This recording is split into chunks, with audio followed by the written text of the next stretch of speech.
Start झाला. तर आज आपल्याला मेकॅनिकल प्रॉपर्टीज ऑफ फ्लुइड्स मधला सेकंड पार्ट म्हणजे दुसरा व्हिडिओ आपण बघणार आहे. कालच्या व्हिडिओमध्ये आपण काय काय बघितलं होतं. मेकॅनिकल प्रॉपर्टीज ऑफ फ्लुइड्स मध्ये काय काय पाहिलेलं होतं. फ्लुइड म्हणजे काय, फ्लुइड आपण कशाला म्हणतो, त्याचे एक्झाम्पल्स पाहिलेले. त्यानंतर आपण फ्लुइड आणि त्याचे एक्झाम्पल्स नंतर आपण काय म्हटलेलं होतं, तर pressure due to a liquid column, म्हणजे त्याच्यामध्ये हायड्रोस्टॅटिक्स हा पॉइंट होता आणि pressure due to liquid column. Pressure म्हणजे काय, ह्या गोष्टी आपण पाहिलेल्या होत्या. आजच्या व्हिडिओमध्ये आपण काय बघणार आहोत, तर ॲटमॉस्फेरिक प्रेशर काय बघणार आहे. थोडंसं पुढे या झूम करा वगैरे दिसत असेल काय बघणार आहे, ॲटमॉस्फेरिक प्रेशर. आता ॲटमॉस्फेरिक प्रेशर कशाला म्हणायचं लक्षात घ्या.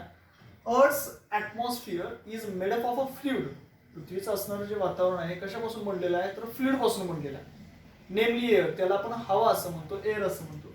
It exerts downward force due to its weight. आता ते काय करतं, हे असणारं सगळं हे जे वातावरण आहे ते आपल्याला डाउनवर्ड फोर्स त्याच्या वेटमुळं आपल्यावरती एक्झर्ट करतं. त्याला आपण वातावरणाचा दाब म्हणतो. इंग्लिशमध्ये त्याला काय म्हणायचं, atmospheric pressure. So it exerts downward force due to its weight. So the pressure due to this force it is called as atmospheric pressure. ह्या फोर्स मुळे असणारा जो प्रेशर आहे त्यालाच आपण काय म्हणणार आहे, ॲटमॉस्फेरिक प्रेशर असं म्हणणार आहे. आता हे atmospheric pressure at sea level म्हणजे समुद्र सपाटीला जे असतं त्याला आपण काय म्हणतो, normal atmospheric pressure.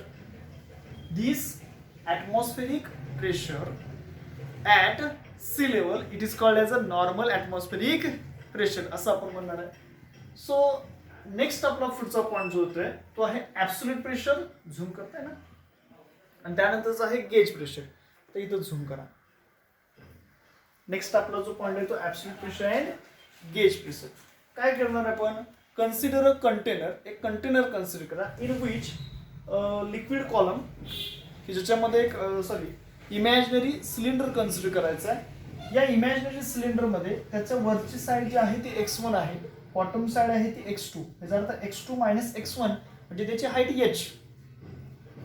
बॉटमचं pressure P2, वरचं प्रेशर असणार आहे P1. या ठिकाणचा फोर्स आहे F1, तर या ठिकाणचा फोर्स आहे F2. F1 म्हणजे अपवर्ड फोर्स, F2 म्हणजे बॉटम फोर्स. मात्र कोणत्या डिरेक्शनला आहे, अपवर्ड डिरेक्शनला. F1 मात्र डाऊनवर्ड डिरेक्शनला. So the vertical forces acting on the cylinder. हा सिलेंडर ज्या कंटेनरमध्ये आहे ज्याच्यामध्ये वॉटर आहे. So vertical force acting on the cylinder are. पहिला फोर्स आहे कोणता, फोर्स F1 बार ऍक्ट्स कुठे ऍक्ट होतो, डाउनवर्ड डिरेक्शनला. बघा आहे का, दिसते का त्याच्यामध्ये. Force F1 bar acts downwards at the top surface. So the weight of water column about the cylinder. त्यामुळे त्या ठिकाणचं असणारं वेट त्या ठिकाणी ऍक्ट होतं. दुसरा आहे बाळांनो फोर्स F2 ऍक्ट्स अपवर्ड्स. हा F2 कुठे ऍक्ट होतो, अपवर्डला ऍक्ट होतो, वरच्या दिशेने. हे बघा हा फोर्स F2 ऍक्ट कसा होणार आहे, वरच्या दिशेने. F2 बार आपण त्याला म्हणणार आहे at the bottom surface of the cylinder. आणि थर्ड आहे the gravitational force on the water. Third कोणता म्हणतो आपण, ग्रॅव्हिटेशनल फोर्स. कोणता असतो, mg असतो. हा ग्रॅव्हिटेशनल फोर्स कुठे, on the water enclosed in the cylinder is mg. याच्यामध्ये असणारा फोर्स किती असणार आहे, gravitational force mg. So therefore all these forces balances and the equations is written as. आता टोटल डाउनवर्ड फोर्स किती आहे, F2. हा F2 जो डाउनवर्ड फोर्स आहे तो वरच्या फोर्स F1 ला आणि त्याच्यामध्ये असणारा ग्रॅव्हिटेशनल फोर्स वेट mg ला बॅलन्स करणार. म्हणजे आपण काय म्हणू शकतो, so F2 is equal to F1 plus mg. बच्चों ये जो फोर्स है F2 बार जो उस सिलेंडर के नीचे है वो टोटल क्या क्या बैलेंस कर रहा है, upward force F1 bar and its gravitational force between the cylinder or inside the cylinder which is mg. So here we can write F2 is equal to F1 plus mg. म्हणून आपण इथं काय लिहू शकतो, F2 is equal to F1 plus mg. So equation number first. आता आपल्याला कालच्या लेक्चरमध्ये आपण बघितलेलं होतं की pressure P is equal to force per unit area. So therefore F is equal to pressure into area. आपण काय पाहिलं, pressure P is equal to force per unit area. So F is equal to हा जो area आहे तो इकडे multiply होणार आहे. So pressure into area. So force F1 is equal to P1A. काय दिलं आपण? Force F1 is equal to P1, हा P1 आहे, P1 into area. Force F2 is equal to P2A. Force F2 काय लिहिला? P2A. आता याच्यानुसार आपण लिहिलं, फोर्स म्हणजे total force, pressure into area. पहिला फोर्स कुठं आहे रे? हे बघा, F1 फोर्स आहे. काय असणार F1 फोर्स? F1 फोर्स म्हणजे हा P1 आणि याचा एरिया A. हा F2 फोर्स. F2 फोर्स म्हणजे काय? इथला P2 आणि त्याचा एरिया A. तेच तर इथं लिहिलं. F1 म्हणजे P1A आणि F2 म्हणजे P2A. आता हे बघा, आधीच्या आपण व्हिडिओमध्ये बघितलेलं होतं. काय बघितलं होतं? मास. काय बघितलं होतं? मास. मास म्हणजेच काय? Density into volume. मास म्हणजे काय म्हणतो आपण? Density into volume. So density म्हणजे काय रे? रो. व्हॉल्यूम म्हणजे काय आहे? V. So mass is equal to density rho. तसाच आता व्हॉल्यूम म्हणजे काय असतं? Area into height. व्हॉल्यूम म्हणजे काय आहे? Area into height. So area तसाच, व्हॉल्यूम, हाईट. हाईट काय असणार रे? x2 minus x1. तर तो formula linear density mass is equal to rho a h, a आणि एच, x2 मायनस x1. हे जे इक्वेशन भेटलं, F1 is equal to P1A आणि F2 is equal to P2A, याला आपण म्हटलं इक्वेशन नंबर सेकंड. हे जे इक्वेशन भेटलं, m is equal to rho into a into x2 minus x1, याला आपण म्हणतो इक्वेशन नंबर 3. इक्वेशन नंबर 2 आणि इक्वेशन नंबर 3 इक्वेशन नंबर 1 मध्ये ठेवलं म्हणजे काय होणार बघा. सो देअरफॉर F2 म्हणजे काय? P2A. F2 म्हणजे काय? P2A is equal to F1 म्हणजे काय? P1A. F1 म्हणजे P1A प्लस याच्यामध्ये असणारा हा जो रो आहे तो तसाच. m ची किंमत काय? रो ए x2 मायनस x1, रो ए x2 मायनस x1 आणि हा g आहे असंच आहे. सो हे जे इक्वेशन भेटलं त्याला थ्रू आउट एरियानं डिवाइड केलं.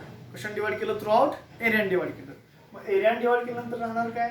एरिया कैंसल, रहेगा P2. एरिया कैंसल, रहेगा ओनली P1. इधर काय होणार आहे? एरिया कैंसल होणार म्हणजे राहणार काय? Rho into g into x2 minus x1 as it is. So P2 is equal to P1 plus rho g into x2 minus x1. This is required pressure which is below or bottom of that cylinder. So P2 is equal to P1 plus rho g into x2 minus x1. So next another diagram. Zoom करायचं. आता इथं काय म्हटलं? To find the pressure P. आता इथं pressure P काढायचं आहे. कुठे? At H below the liquid surface. ह्या H च्या ठिकाणी कुठे? Below the liquid surface. So to find the pressure at P at H below the liquid surface, इथे काय बघा म्हटलेलं आहे? Let P not be the atmospheric pressure at surface at x1 is equal to 0. हा x1 काय असणार आहे? सुरुवातीचा 0. या ठिकाणचं pressure P1 is equal to काय असणार आहे? P नॉट, ज्याला आपण ॲटमॉस्फेरिक प्रेशर म्हणतो. आणि त्याच ठिकाणचा असणारा x2, हा जो x2 असणार आहे ते हाईट काय असणार आहे? Negative minus h. So therefore P is equal to P2 म्हणजेच काय आहे? P आहे. So P2 is equal to P. P is equal to P naught. P naught ची किंमत काय झाली? P1 झाली. ओके, म्हणजे P1 ची किंमत इथे P naught लिहिली प्लस हा रो तसाच, हा G तसाच. x2 मायनस x1 म्हणजेच काय असणार आहे या ठिकाणची height. So P is equal to P naught plus H rho G.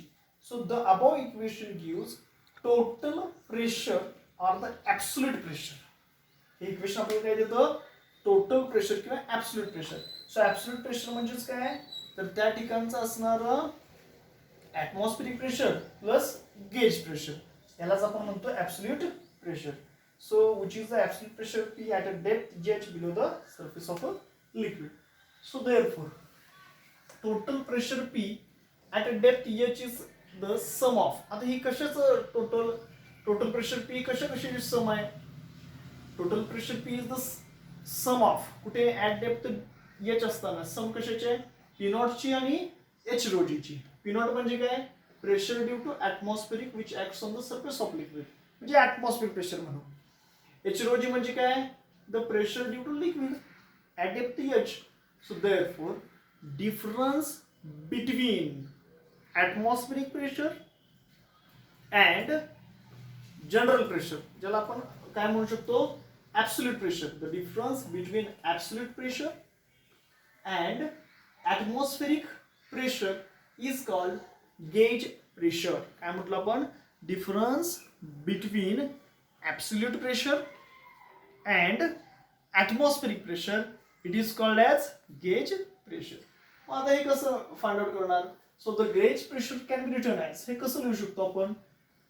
Difference between absolute pressure and atmospheric. P म्हणजे ॲब्सोल्यूट प्रेशर, पी नॉट म्हणजे atmospheric pressure.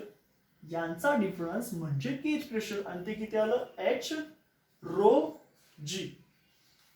So this is the expression for absolute pressure and gauge pressure. Absolute pressure P naught plus H rho G. Gauge pressure P minus P naught is equal to H rho G. Next आपल्याला पुढचा point आता काय दिलेला बघा. To find atmospheric pressure at a distance d above the liquid surface. म्हणजेच काय? आता हा डिस्टन्स d आहे, त्या ठिकाणचं आपल्याला काय करायचं? To find atmospheric pressure. या ठिकाणचं आपल्याला ॲटमॉस्फेरिक प्रेशर फाइंड आउट करायचं आहे. कुठे? At a distance d about the liquid surface, liquid सरफेसच्या वरती. आता काय काय म्हटलेलं आहे? हिअर वी सबस्टिट्यूट x1 ची किंमत किती आहे? टोटल x2 पासून d इतकी आहे. So x1 is equal D. P1 बघा या ठिकाणी प्रेशर हे किती आहे? ॲब्सोल्यूट प्रेशर आहे. P1 is equal to P आहे आणि x2 इज इक्वल टू काय आहे? 0. आता x2 इज इक्वल टू 0. 0 म्हणजेच काय? जिथून आपण काय करणार आहे? त्याची सुरुवात करणार आहे. So x1 is equal to d, p1 is equal to p and x2 is equal to 0. Also p2 is equal to p naught म्हणजे ॲटमॉस्फेरिक प्रेशर जे त्या वॉटरच्या सरफेस वरती ऍक्ट होतं. Okay. And rho is equal to rho air. Density ही त्या एअरची density एवढी. पहिल्यांदा आकृतीमध्ये इमॅजिनरी सिलेंडर पूर्ण मध्ये होता, दुसऱ्या डायग्राम मध्ये सरफेसच्या बिलो आहे आणि तिसऱ्या डायग्राम मध्ये सरफेसच्या वरती आहे. मग अशा ठिकाणचं आपल्याला त्याचं प्रेशर फाइंड आउट करायचं आहे. सो इक्वेशन 5 बिकम्स, कुठे आहे equation 5? Absolute pressure P is equal to P naught plus H rho g. हे बघा काय होणार? Absolute pressure P is equal to P naught plus नाही, इथे काय आलं? मायनस, कारण की याचं डिस्टन्स काय येणार आहे? Negative. Minus H rho g. हे एच नाही, काय आहे? डी. एच म्हणजेच डेप्थ डी घेतलेलं आहे. इक्वेशन काय होणार? P is equal to P naught minus D rho g. Okay, धन्यवाद.